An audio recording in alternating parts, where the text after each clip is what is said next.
Yeah, yeah.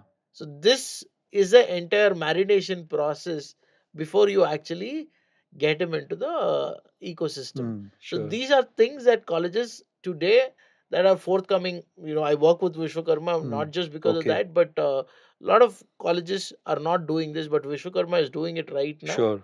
And this way, do you think this is a better way to handle the employability factor? No, this is one of the brilliant Yeah. execution items, which more and more institutions should be doing.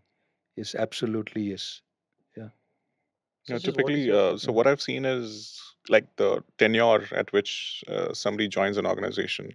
Uh, they take into an account that this person is not going to be productive till 18 months, Uh-huh. right? Considering that this person is going to join, 6 months is going to be on probation, another 18 months. So typically, they take into factor that 2 years, I'm not going to get anything out of it, right? That's because they're going to train, they're going to, the technologies which you mentioned, they need to kind of conduct certain certifications, everything.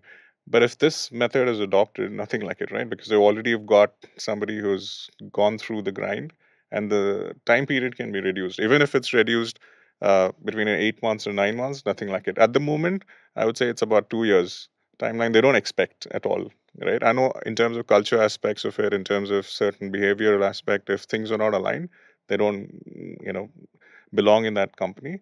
But that has to be reduced for sure in terms of the timeline, in terms of how fast they're going to get productive, get into the system, and start start creating value. Pankaj, Yeah. wanted to, Yeah. ask you. Good. So I'll ask you the question there. So especially, in your scenario, right?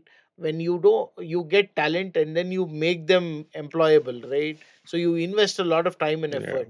How would this kind of a program help an organization like you? And what is your thought on this kind of a? Yes. So when Gautam told me about Vishwakarma College, this 1 year internship kind of thing, so I felt really it's a very good way of because the internship period of 3 months or 6 months really doesn't make any sense when because initially we have to give them time for their mistakes and it takes time to nurture the candidate, and by the time of internship completion they will be running or they will be leaving the organization. So it is uh, we become a training institute for the candidates. So it's really a very nice way, and I'm looking forward to connect with the Vishwakarma. Sure.